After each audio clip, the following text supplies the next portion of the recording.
तिसुआ सोमवार। चैत्र मास के चारों सोमवार तिसुआ सोमवार कहलाते हैं। इन दिनों में श्री जगदीश जी के पट और बेंतों की पूजा होती है। इन सोमवारों का व्रत और पूजन उन्हीं लोगों के यहाँ होता है जो श्री जगदीश के दर्शन कराते हैं। तिसुआ सोमवार की पूजा दोपहर के समय होती है और तब तक श्री जगदीश के दर्शन कराने वाला या घर का प्रमुख व्यक्ति व्रत रखता है। पूजा के समय श्री जगदीश जी के पट एक पटरे पर पधारे जाते हैं और बेंतों को धोकर उस जल को बर्तन में रख लेते हैं। उसी बर्तन में बेंत खड़े करके दीवार से टिका देते हैं। तब चंदन, अक्षत, धूप, दीप और नैवेद्य आदि से पट और बेंतों का विधि पूर्वक पूजन किया जाता है। पुष्पमाला के साथ जौ की बाल, आम की बौर और टेसू के फूल चढ़ाना आवश्यक होता है। कच्चा पक्का सब प्रकार का पकवान बनाकर भोग लगाया जाता है। भोग के बाद तिसुआ सोमवार की कथा कही जाती है और कथा के बाद बेंतों पर अक्षत छोड़ते हैं और भोग बांटकर पूजा समर्पण करते हैं। तिसुआ सोमवार की कथा। प्राचीन काल में एक भाट था और एक भाटिन। भाट बहुत गरीब था। उसका नाम था कुदरती। एक दिन भाटिन ने अपनी लड़की और दामाद को भोजन कराने की इच्छा प्रकट की। भाट प्रसन्न होकर कई गांवों से भिक्षा मांगकर खूब सामान इकट्ठा कर लाया। भाटिन ने बहुत बढ़िया भोजन बनाया। भोजन बनाकर वह हाथ पांव धोने के लिए बाहर गई। भाट ने घर में जाकर देखा तो वहां पर एक बड़ी और एक छोटी केवल 2 ही रोटियां थी। भाट भाटिन यह देखकर बहुत दुखी हुए। खैर, उन्होंने दामाद को बड़ी रोटी और लड़की को छोटी रोटी खिलाकर विदा किया। भाट उसी समय श्री जगदीश के दर्शनों के लिए यात्रा पर चल पड़ा।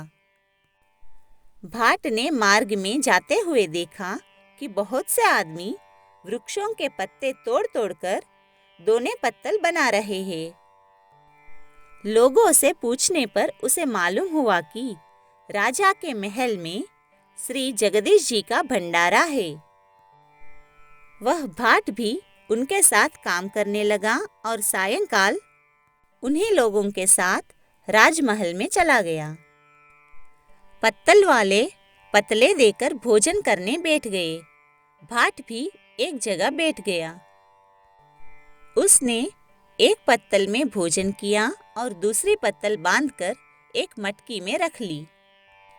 शाम के समय छाछ बेचने वाली स्त्रियां शहर से लौटकर अपने गांव को जा रही थी।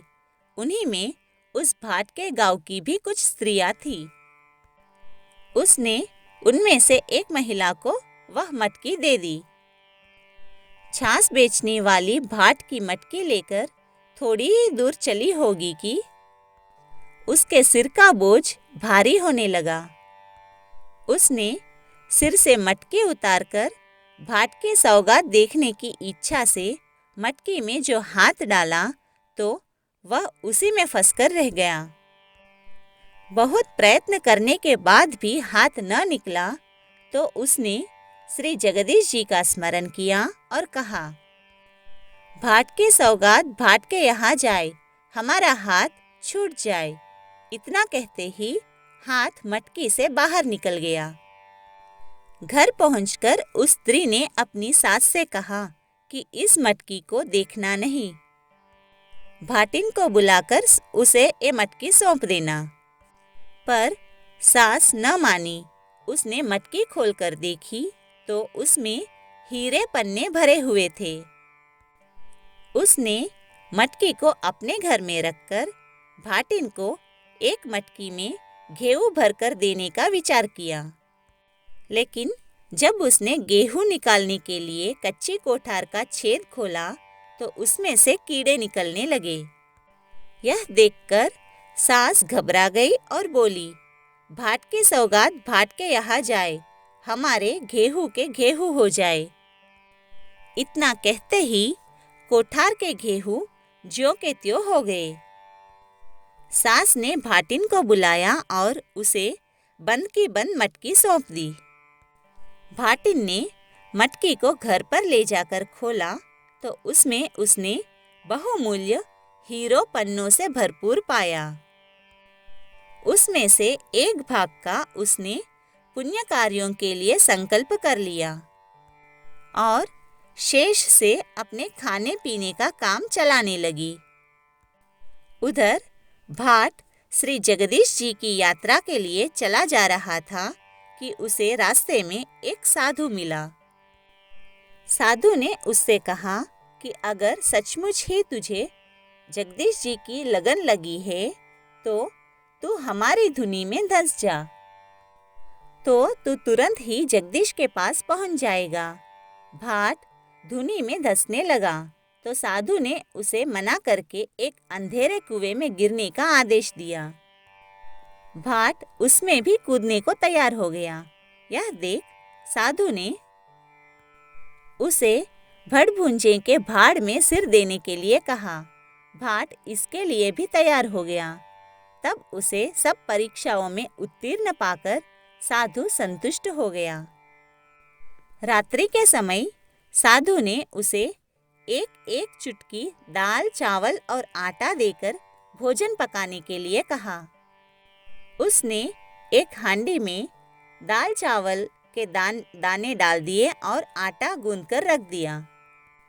आग जलाते ही खिचड़ी हांडी से ऊपर उफान आई।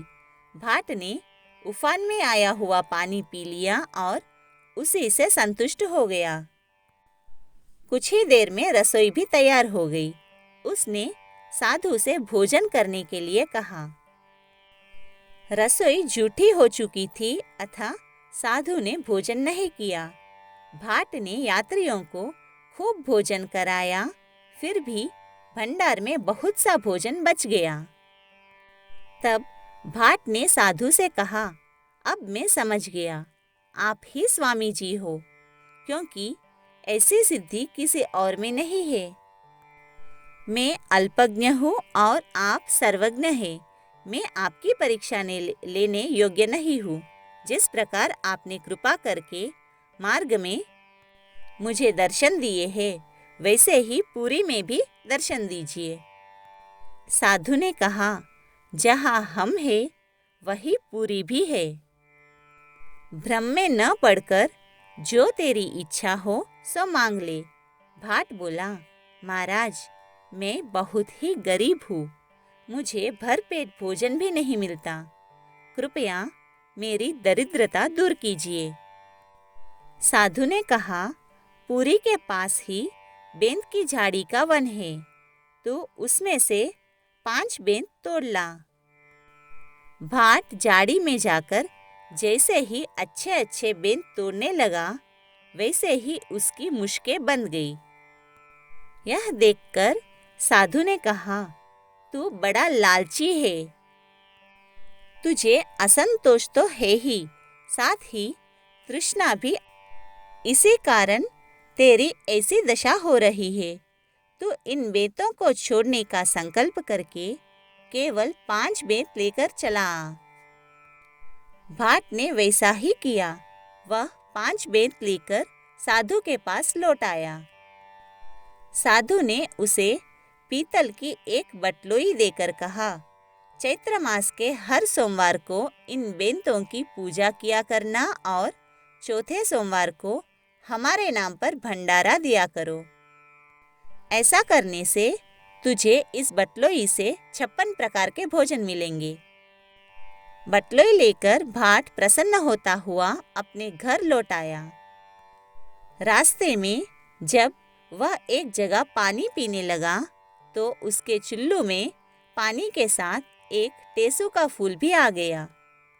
फूल को देखते ही उसे याद आया कि आज तो चैत्र का पहला सोमवार है, मुझे बेंतों की पूजा करनी है और कथा कहनी है। पास ही के खेतों में लोग दावर चला रहे थे।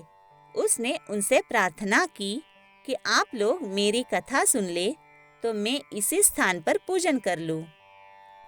किंतु किसी ने भी उसकी बात पर कोई ध्यान नहीं दिया। वह निराश होकर आगे बढ़ गया। उसके जाते ही किसानों का अनाज आप से आप जलने लगा। यह देखकर वे भाट को वापस बुला लाए। भाट ने लौटकर बेंतों की पूजा की और साधु की कथा कही। कथा कहने के बाद वो अपने घर की ओर चला गया। दूसरे सोमवार को उसे एक स्थान पर भेड़ें चराते हुए एक गडरिया मिला। उसने उससे भी साधु की कथा सुनने की प्रार्थना की, पर गडरिये ने भी उसकी बात पर कोई ध्यान नहीं दिया। तभी उसकी भेड़ें भी अचानक नजरों से ओझल हो गई। तब उसने भाट को बुलाकर कथा सुनी। कथा पूरी होते होते उसकी भेड़ें दुगनी चौगनी होकर चरती दिखाई पड़ने लगी। भाट के 2 लड़कियां थीं। उनमें से एक किसी बड़े अमीर के घर ब्याही थी और दूसरी उसी गांव के एक गरीब लड़के से। तीसरे सोमवार को भाट बड़ी लड़की के घर पर पहुंचा। उसने उससे कथा सुनने के लिए कहा, पर उसने उसकी कोई बात पर ध्यान नहीं दिया। तब वह वहां से चलकर अपनी गरीब लड़की के घर गया। गरीब लड़की अपने पिता से बहुत ही प्रीतिपूर्वक मिली। उसने अपने पिता की इच्छानुसार पूजा के लिए चौका लगा दिया। पिता श्रद्धापूर्वक पूजा करने लगे। उधर लड़की घर में से सन की अंटी लेकर बनिए के यहाँ से पूजा के लिए घी गुड़ ले आई। उसने उसी घी गुड़ से साधु के नाम का हवन करके प्रेम से कथा सुनी। इसके बाद उसने साधु की दी हुई बटलोई में बेंत डालकर खटखटाया तो कच्चे पक्के 56 प्रकार के पदार्थों के ढेर लग गए। गांव के लोग प्रसाद लेने आए तो भाट ने उन्हें खूब पेट भर भोजन कराया। चलते समय भाट ने अपनी लड़की को श्री स्वामी जी का स्मरण ध्यान करने का आदेश दिया। लड़की वैसा ही करने लगी तो उसके घर प्रतिनित्य धन धान्य बढ़ने लगा और बड़ी लड़की दामाद की सब संपत्ति नष्ट हो गई। वहां से निकलकर भाट अपने गांव के निकट पहुंचा तो वहां उसने विशेष चमत्कार देखा। गांव के बाहर नए नए बाग बगीचे, मंदिर, तालाब आदि देखकर वह बहुत चकित हो गया। जिस दिन वह अपने घर पहुंचा उस दिन सोमवार था। उसने गांव भर के लोगों को निमंत्रण दिया और बेंतों की पूजा करके बटलोई में बेंत खटखटाया तो 56 प्रकार के पदार्थों के ढेर लग गए। गांव के छोटे बड़े सभी लोग उसके यहाँ भोजन करने आए और भोजन करके आनंदित होते हुए चले गए। बाद में उसने राजा के यहाँ भी प्रसाद पहुंचाया।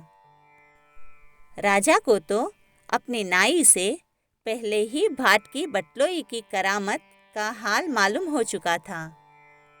राजा ने यह बात मंत्रियों से कही और यह भी बताया कि किसी युक्ति से भाट के पास से वह करामामी बटलोई ले ली जाए।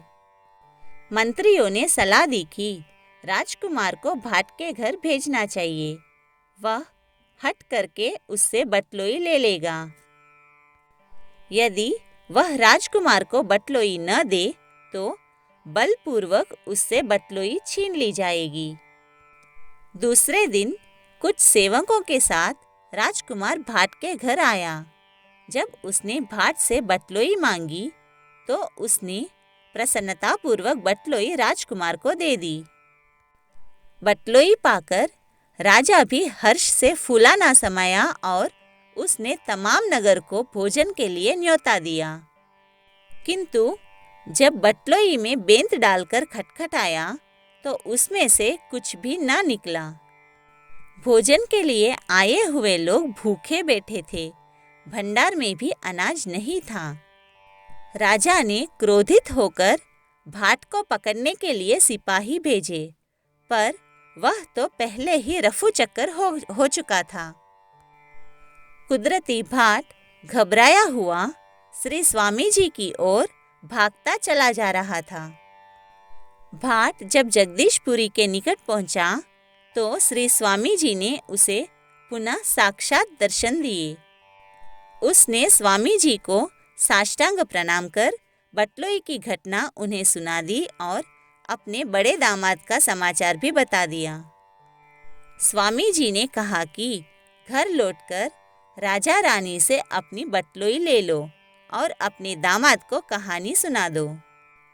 जब वह घर पहुंचा तो राजा ने उसे बुलाकर उसका बड़ा आदर सत्कार किया और उसकी बटलोई उसे लौटा दी। उसने पुनः स्वामी जी की पूजा करके अपनी लड़की और दामाद को बुलाकर कथा सुनाई। इससे उनकी संपत्ति पहले की तरह ही हो गई। इस प्रकार कुदरती भाट की यात्रा के समय से ही तिसुआ सोमवार की पूजा का प्रचलन हुआ है।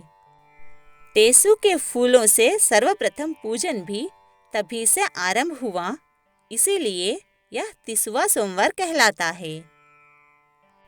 हे प्रभु, जो कोई भक्त आपका ये तिसुआ सोमवार का व्रत करे, उन सभी का कल्याण करना।